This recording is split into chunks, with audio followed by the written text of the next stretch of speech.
During this time, Chapman initiates a series of radio calls, many of which are heard by a fellow combat controller and teammate of his and Delta Force operators on a nearby summit. I can only imagine how much it's tearing them up to hear that he's over there and by himself fighting off other fighters. What's going on, everybody? Welcome back to another video. I appreciate y'all being here. As always, I got another good one for y'all today, but I got a different one for y'all today as well.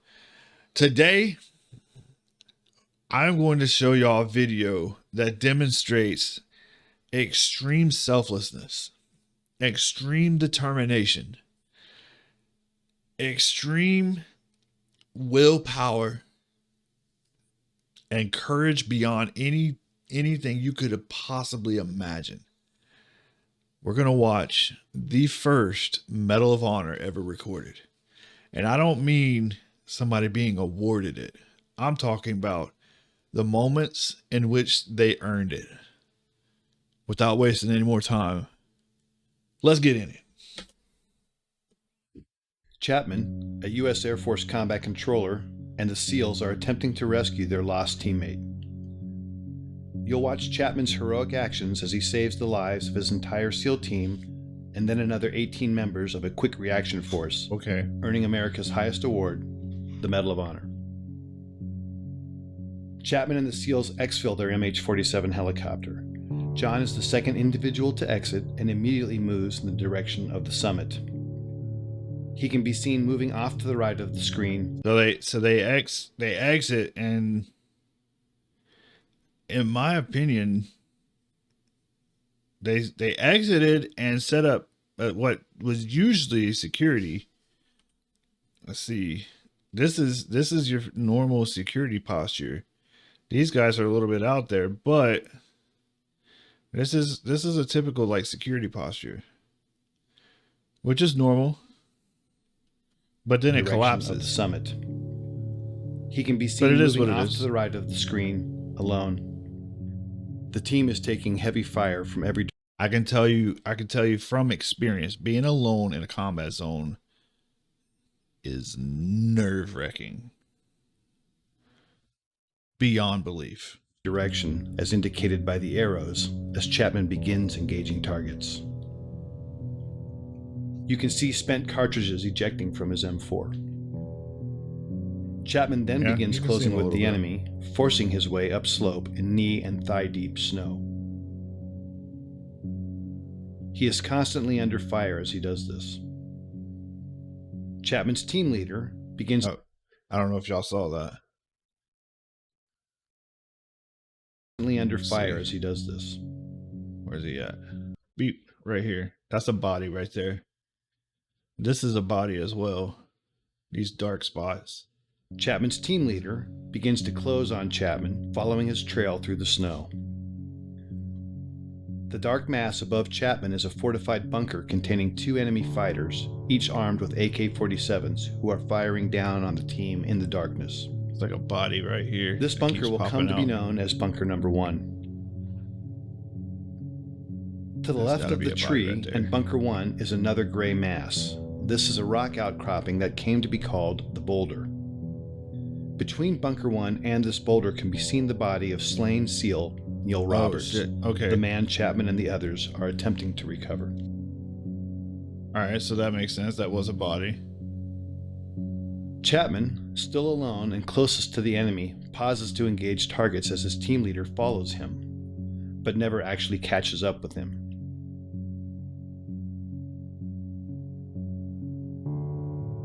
Chapman, on his own, now makes the decision to charge directly into the enemy bunker, despite withering point-blank fire. That's like some John Wayne stuff. That's stuff that you see in the movies.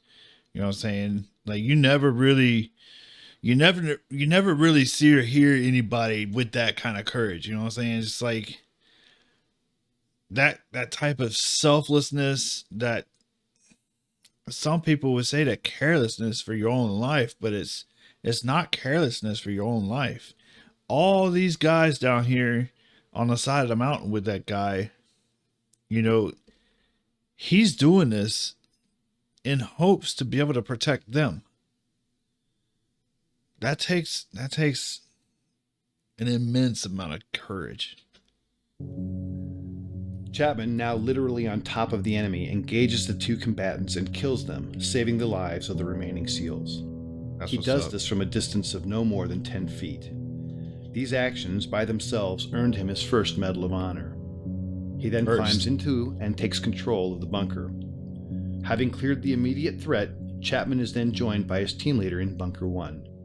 Now what about these other guys? You can then see Chapman and his team leader engaging the next bunker, known as Bunker 2, which is situated to the left edge of the screen. That's where the other guy I saw was. This bunker, manned by a handful of Chechen and Uzbek fighters, also contains a heavy PKM machine gun, hand grenades, and rocket-propelled grenades.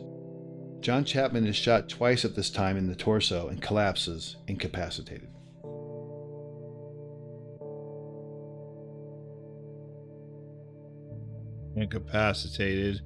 Which I'm guessing you are now looking at a new angle, and at the left of the screen can be seen the two-man fire team and team leader on top of the boulder.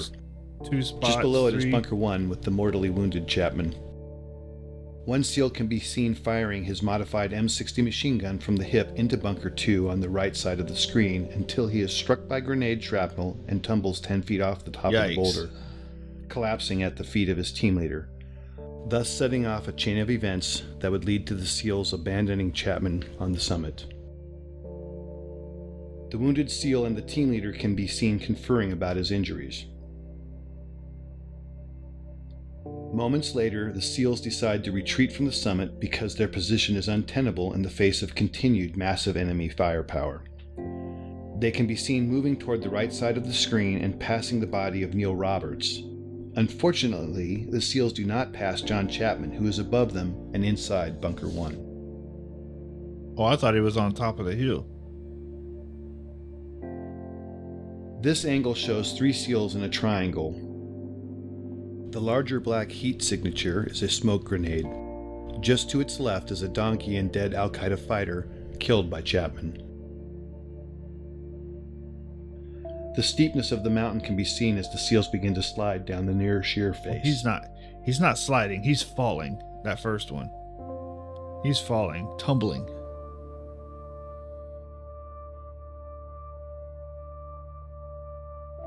The team leader, desperate for relief and now with 2 wounded teammates, asks for uncontrolled airstrikes from an orbiting Air Force AC-130 gunship. The impacts you see are from 105mm howitzer rounds being fired onto the ridgetop in order to save the remaining SEALs. Because neither the... One thing I want to point out, this video feed that you're watching is from a drone, and which it tells you that it says it's at the beginning of the video it was a CIA drone, but I could only imagine how hard it was for whoever was maintaining this drone in the air to watch what was going down and all of the people that was in the order in whatever operations room that was watching everything go down. Because I can guarantee you that somebody somewhere literally watched this entire thing happen in real time. The SEALs nor gunship know Chapman is alive. He is experiencing these detonations from his position. I can tell you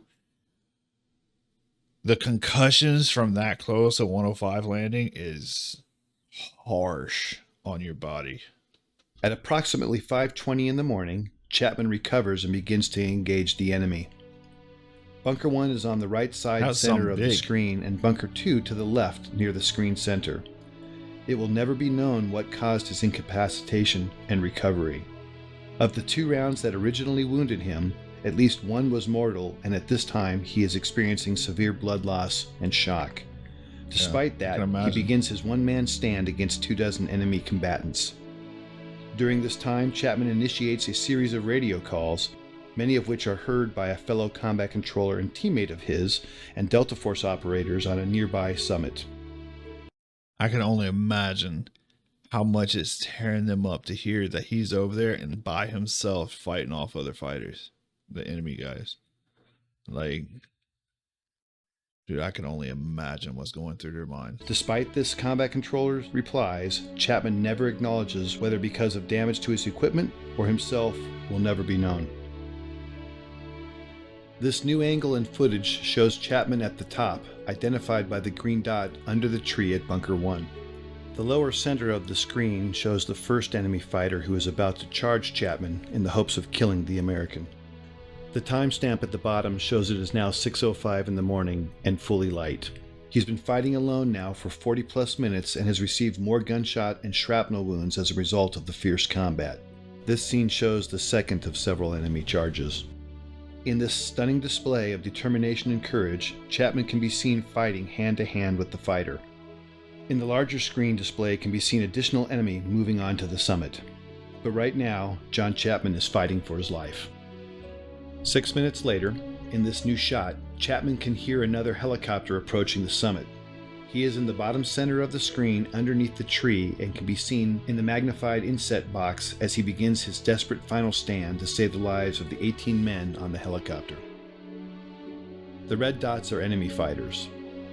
John begins engaging the enemy in multiple directions and is rapidly approaching the last of his ammunition. The helicopter contains a quick reaction force comprised of Rangers, pararescuemen, and another combat controller. It is now 6:13 and the helicopter is short final. The enemy is desperately trying to displace Chapman so they can put heavy weapons or rocket-propelled grenades in Bunker 1 while simultaneously engaging the helicopter. With the choice to save his life or the lives of his unknown comrades, Chapman makes the decision to climb out of the bunker and begin firing in multiple directions as can be seen in the inset. Suffering from as many as a dozen wounds, Chapman is in fact already in the process of dying. As he fights, the helicopter is struck by a rocket-propelled grenade and makes a remarkable controlled crash just below Chapman and the summit. Chapman, now off-screen, continues to cover his comrades as they pour out of the stricken helicopter. Some of them are fatally shot as they exit. These images, with Chapman fighting the enemy at close quarter, are the last to show him alive and in this heroic act, thus qualifying for his second Medal of Honor. Ultimately, Chapman would expend all but the last few rounds of his ammunition, until, finally, after 16 bullet and shrapnel wounds, Chapman succumbs when he is shot through the heart. We will never know his final thoughts or words, but what we do know is his decisions and actions single-handedly saved the lives of 23 comrades. For more information, Damn. You never know.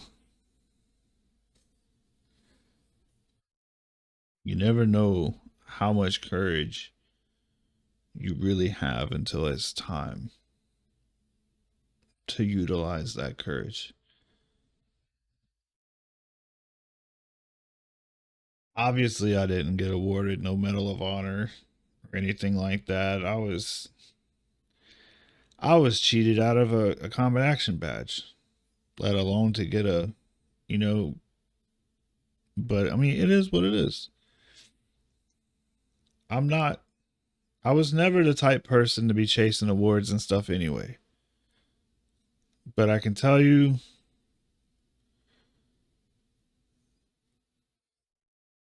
the hardest thing I ever did in my life was pull that trigger the first time.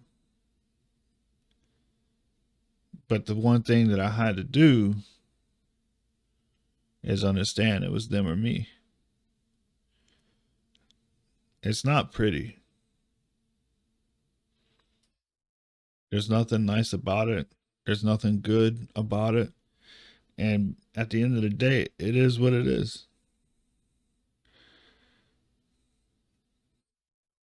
But the one thing a lot of people don't understand is how hard it is.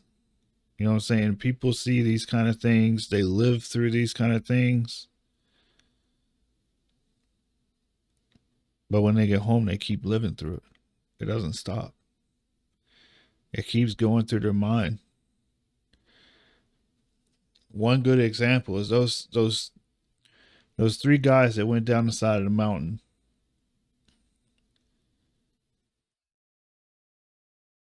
They probably, to this day, assuming that they're still alive, they probably suffer from survivor's remorse. All because Chapman didn't make it. And they did. And they left him behind. What if we had stayed? What if we had you know what I'm saying? Like, the what ifs will never stop. I'm not saying for sure 100% that that's what's up, but that kind of thing happens a lot. That's why I always tell y'all all the time, when you see a vet and you go to thank them for the service, don't just thank them for the service. Ask them how they're doing. It could literally change their life. You could save their life. But that's it for me. If you've made it this far in this video, hit that sub button, like, share with a friend. Don't forget to hit that bell so you know when I drop another video. Beyond that, that's it for me. I'll see y'all in the next one. Y'all take care.